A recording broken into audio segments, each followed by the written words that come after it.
Baik, alhamdulillah. Terima kasih teman-teman. Demikian kerja kelompok pada hari ini ya. Sampai ketemu lagi besok di Latsar CPNS Online 2022 angkatan 22 kelompok 4. Ya, semoga sukses dan sampai ketemu besok. Jangan lupa absen di Kolabjar ya, teman-teman ya. Oke, selamat ketemu lagi.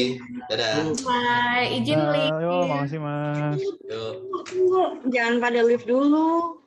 Kalian udah tahu belum sih kalau BPK tuh sekarang lagi viral loh? Wih, viral. Viral kenapa tuh? Kenapa emangnya? Kenapa, Apa ya? Mbak? Ada cuplikan videonya kok. Saudara, 2 pegawai Badan Pemeriksa Keuangan BPK Kanwil Jawa Barat terjaring operasi tangkap tangan oleh Kejaksaan. Keduanya diduga melakukan pemerasan dengan modus pemeriksaan temuan di Kabupaten Bekasi.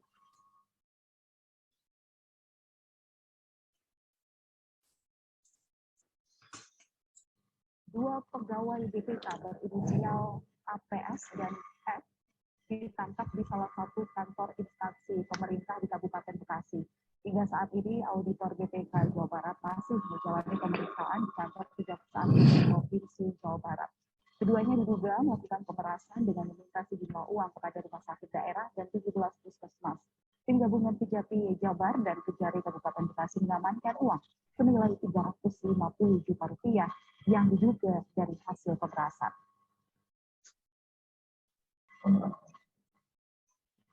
Nah, jadi gitu tuh gambaran kasusnya.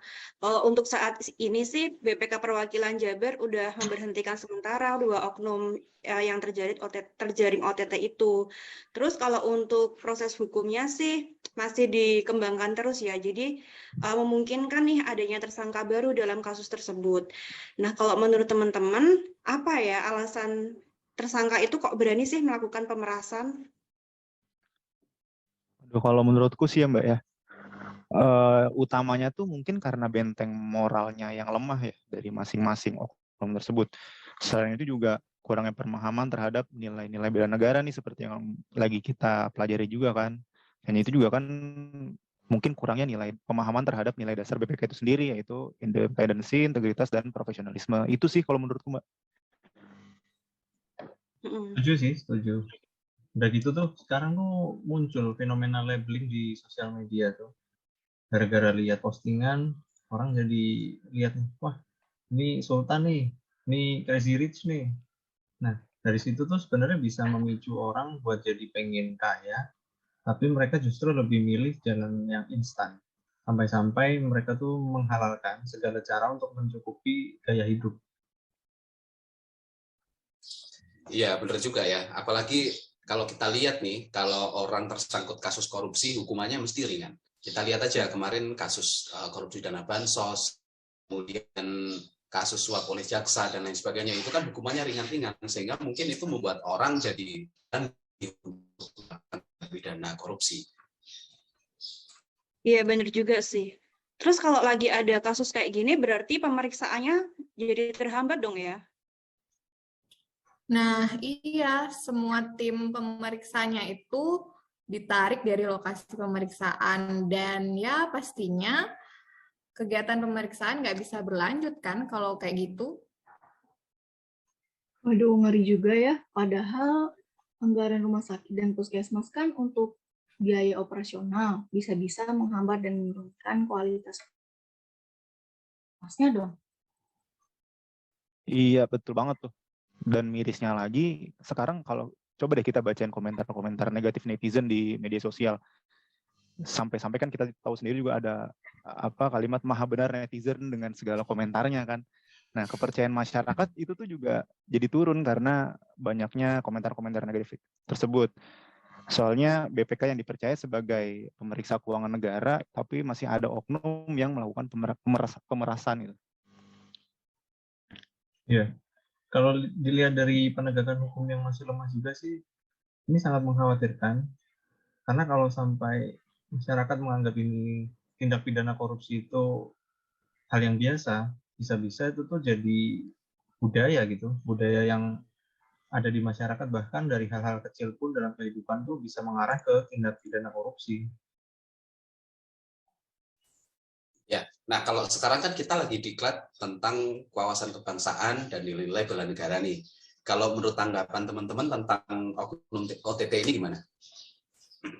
Yang jelas miris banget sih, soalnya kan kita lagi belajar gimana cinta tanah air, terus bela negara, wawasan kebangsaan, dan kasus OTT yang karena pemerasan ini tuh bertolak belakang dengan apa yang kita pelajarin sekarang ini.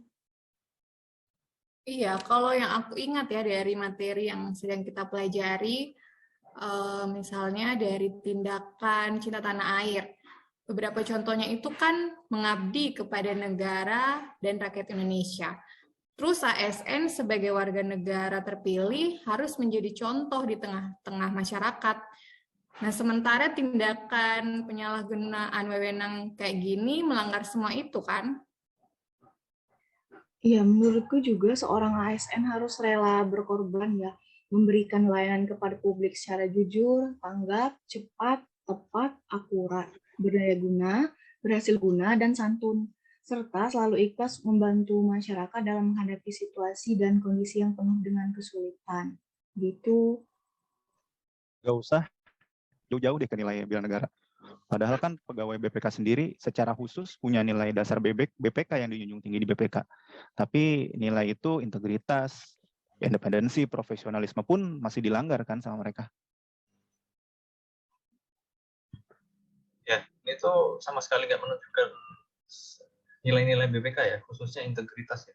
Coba kalau kita lihat di peraturan BPK nomor 1 tahun 2017 tentang standar pemeriksaan keuangan, ini tuh jelas melanggar integritas, yaitu dengan cara oknum-oknum ini memaksakan kehendak pribadi kepada pihak yang diperiksa.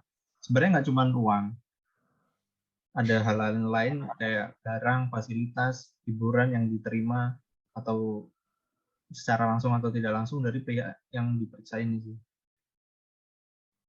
Ya, cuman coba deh guys kita lihat dari semua sisi ya. Ini kan di BPK ini kan karyawannya, pegawainya kan ada banyak sekali ya.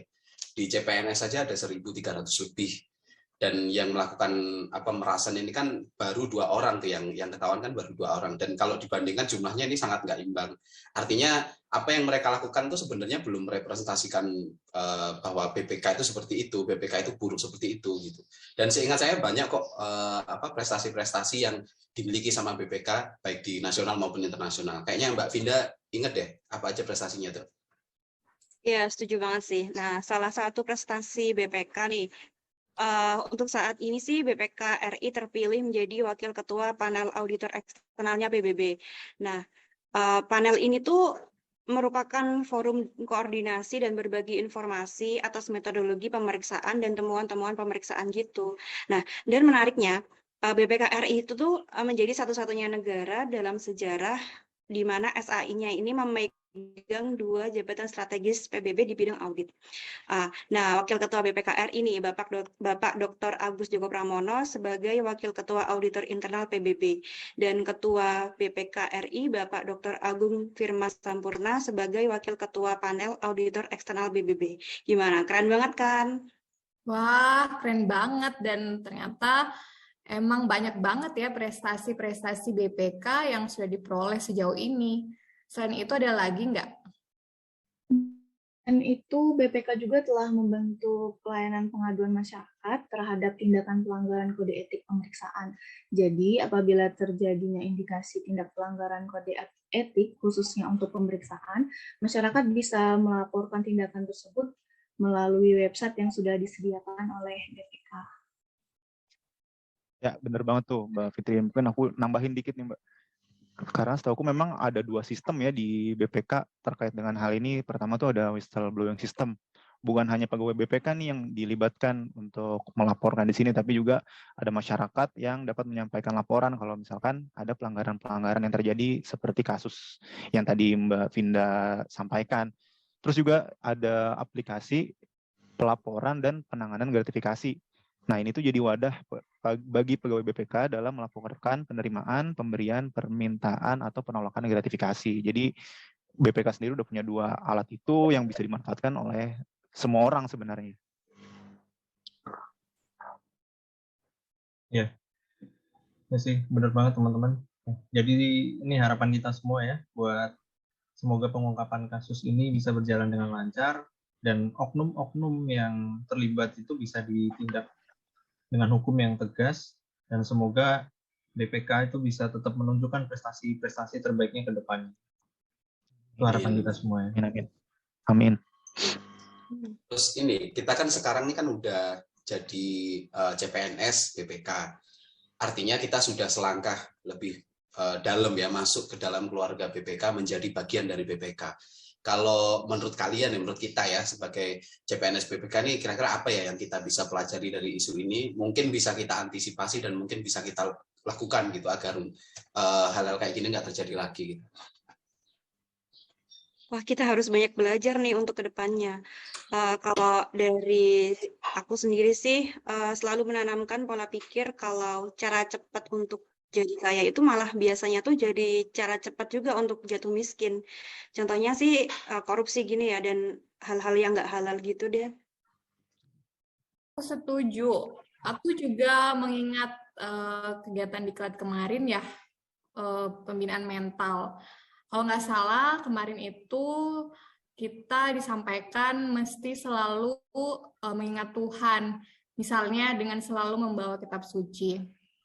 Nah, dengan begitu, semoga pikiran dan perilaku kita selalu terarah ke hal yang benar.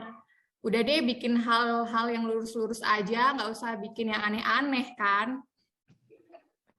Iya, betul juga pendapat dari Mbak Vera. Karena dalam kegiatan pelatihan dasar CPNS juga kan kita sudah diajarkan untuk membentuk nih pribadi berdasarkan ideologi Pancasila. Jadi ya kita harus sebagai seorang ASN berjiwa sesuai dengan profesi nilai-nilai dasar ASN.